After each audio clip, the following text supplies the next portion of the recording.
Hello everyone, good morning. আৰু কেইটামান মুহূৰ্ত তাৰপিছত মই আকৌ যামগৈ দুলীয়াজানলৈ মাহঁতৰ ঘৰত থকা দিনকেইটা কেতিয়ানো পাৰ হ'ল একেবাৰে গমেই নাপালোঁ 20টা দিন পাৰ হৈ গ'ল বিয়াৰ পিছত মানে আহিছোঁ বাৰু 15 দিন 12 দিনমান থাকিছোঁ কিন্তু এবাৰ একদম পুৰা 20 দিন পুৰা আছোঁ আৰু হে আৰু বিয়া হোৱা ছোৱালী যেতিয়া যাব লাগিবই ঘৰলৈ অলপমান মনোৱাই দিওঁ যামগৈ আজি বাই বাই যাম আৰু লাহেকৈ ভাইটিয়ে থৈ আহিব চাই থাকক ভিডিঅ'টো আৰু এয়া যাবলৈ ওলাই কৰি ল'লোঁ এতিয়া প্ৰায় বাজিছে 11:20 মান এফালে মাও স্কুলৰ পৰা আহি পালেহি মা পাপা ঘৰৰ সকলোকে এৰি যাব টাইমত মনটো অকণমান বেয়া লাগে কিন্তু মই নিজকে সংযত কৰি ৰাখোঁ যে তেওঁলোকৰ আগত মই কান্দিবলগীয়া নহয় এয়া আহি পালে আৰু এয়া আহি আছোঁ আকৌ আপোনালোকক দুলীয়াজানৰ ঘৰৰ পৰা ধুনীয়া ধুনীয়া ভিডিঅ' দিম ভাইটিহঁতে জোকাৰি আছে ময়ো তাহাঁতক এক্টিং দেখাই আছোঁ কি কৰিব এয়া ছোৱালী জীৱন হেল্ল' এভৰিৱান গুড আফটাৰনুন আজি প্ৰায় 20 দিনৰ পিছত ঘৰ আহি আছোঁ ৰাতিয়ে ভিডিঅ'টো আৰম্ভ কৰিলোঁ কিন্তু ভিডিঅ' বনাবলৈ একদম মন চন নগ'লে ঘৰত মনেই নাযায় আৰু ইমান দিন থকাৰ পিছত আকৌ আহিবলৈ মানে মন নাযায় ঘৰৰ পৰা কিন্তু উপায়ো নাই আহিব লাগিব আৰু এয়া মোক আধা ৰাস্তাত থব আহি আছে চুলি কাটি আহিছে বাইকক থ'বলৈ বাকী আপোনালোকে ভিডিঅ'টো চাই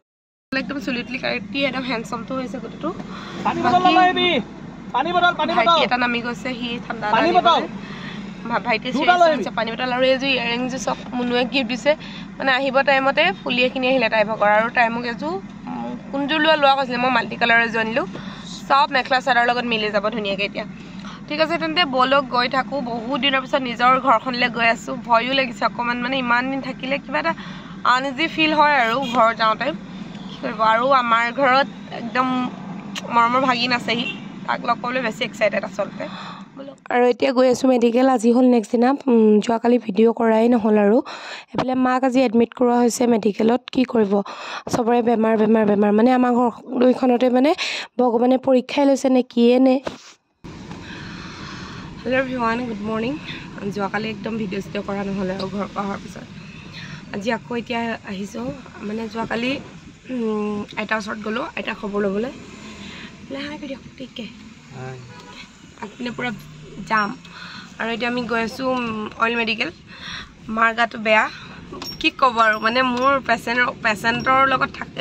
থকাৰ দিন পৰিছে মানে আমাৰ দুইখন ঘৰতে পাপাৰ সেইফালে গা বেয়া এইফালে মাৰ গাটো বহুত বেছি বেয়া মাক আজি এডমিট কৰাইছে এতিয়া আমি মানে পটককৈ ক'লে যে এডমিট কৰাব লাগিব এনেই গৈছিলেহে মেডিকেল দেখাবলৈ কিন্তু ভিতৰি বেছি হৈছিলে সেইকাৰণে এডমিট কৰাইছে চ' আৰু আইতাৰ ঘৰত আইতা মা ইয়াত মা তাত পাপা উপায় নাইকিয়া হৈ গৈছে চবৰে কি কাৰণে এনেকুৱা হৈছে এতিয়া আমি নিজে গম নাপাওঁ কি দুখ লাগিছে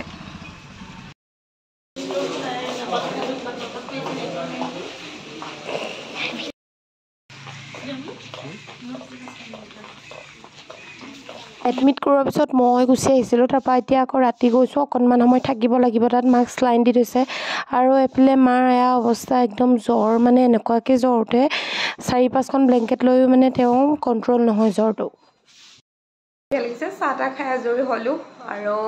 মুখৰ হাঁহিটো লৈ আছোঁ বুলি নাভাবিব আকৌ দেই যে মোৰ পূৰা ফূৰ্তি কিবা এটা হৈছে বহুত বেছি জীৱনবিলাকত দুখ থাকে মানুহৰ আৰু মানে কি হয় বেছি নিগেটিভকৈ ভাবিলে বোলে নিগেটিভটো বেছি হয় মোৰ সেই তেনেকুৱাই হৈছে চাগে মই বেছি নিগেটিভকৈ ভাবিব ধৰিছোঁ আজিকালি চ' মোৰ লাইফটোত একদম মানে নিগেটিভিটি মানে একদম ভৰ্তি হৈ গৈছে এইবিলাক কথা বাদ দিয়ক আপোনালোকৰ ভালকৈ থাকক মোৰ কথা বাদেই দিয়ক বাৰু আপোনালোকে মোৰ কি হয় হৈ থাকিব দিয়ক আপোনালোক ভালকৈ থাকে আৰু চব বেমাৰী হৈ গৈছে মাও গাটো বেয়া আইতাটো গাটো বেয়াই পাপাৰো গা বেয়া এতিয়া মই ভাত বনাই আছোঁ চাহ খালোঁ ভাত বনাই আছোঁ মানে এতিয়া 4:30 হৈছে ভাত পানী বনাই সোনকালে আজৰি হৈ আজি মাৰ লগত ৰাতি মেডিকেলতে অকণমান থাকি দিবগৈ লাগিব কাৰণ মা যোৱা নিশা থকা নহ'লে মা যোৱা নিশা বহুত বেছি জ্বৰ উঠিছিলে আজি মই সেয়াই আৰু যাব লাগিব আপোনালোকক ভাবিলোঁ ভিডিঅ'টো এনেকৈ কৰি থকা হৈছে চাই থাককচোন কি বাৰু কিনেৰে দেখুৱাই থাকিম মই ভালকৈ মই নিজকে শান্তিক লগাই লোৱাৰ পিছত আপোনালোকৰ লগত ভালকৈ ভিডিঅ' শ্বেয়াৰ কৰিম ঠিক আছে চাই থাকক তেন্তে ভিডিঅ'টো চ' ফাইনেলি ওলাই ল'লোঁ ভাত পানী খাই বৈ আজৰি হয় আৰু মই এতিয়া যাওঁ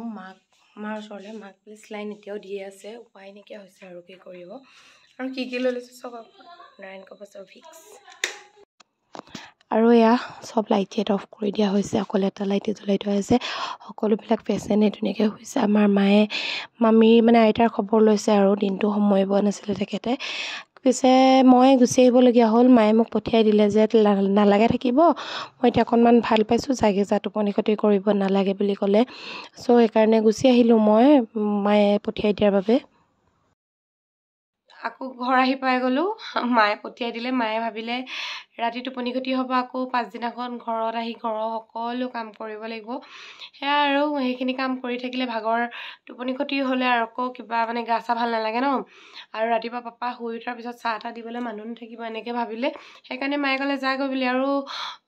চিষ্টাৰকো সুধিলোঁ যে চিষ্টাৰে ক'লে যে স্লাইন আৰু দিয়া নহয়, স্লাইন দিলে কোনোবা লাগে, নহ'লে এনেই এনেকৈ একো নাই বাৰু, মাৰ বিশেষ তেনেকুৱা একো নাই। কিন্তু মা বহুত মানে জ্বৰটো উঠি যায় কাৰণেও ইনফেকশ্যন হৈছিলে প্ৰস্ৰাৱৰ, সেয়াই সেইখিনি কাৰণে স্লাইন দি থকা হৈছে। বাকী বাৰু ঠিকে আছে তেখেতে এতিয়া, আৰু চুগাৰটো আপ ডাউন কৰি থাকে, বহুতে সুধিব পাৰে।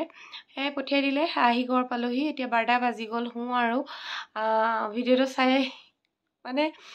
ভিডিঅ' কণ্টিনিউ কৰিম আৰু এইটো ভিডিঅ'ৰ পাছৰ পৰা ডেইলি ভ্লগ দিম। আপোনালোকে মৰম দিব বুলি আশা থাকিল।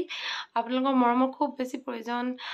কিয় নাজানো। আপোনালোকে মোৰ ভিডিঅ' নোচোৱা হৈছে কিয় নাজানো, আপোনাৰ একদম ভিডিঅ'বিলাকত ভিউজ নহা হৈছে। যদি কিবা ভাল নাই লগা,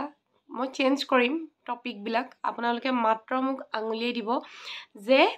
কিয় এনেকুৱা ভিডিঅ' বনাইছা। ঠিক আছে তেন্তে আজিলৈ বাবে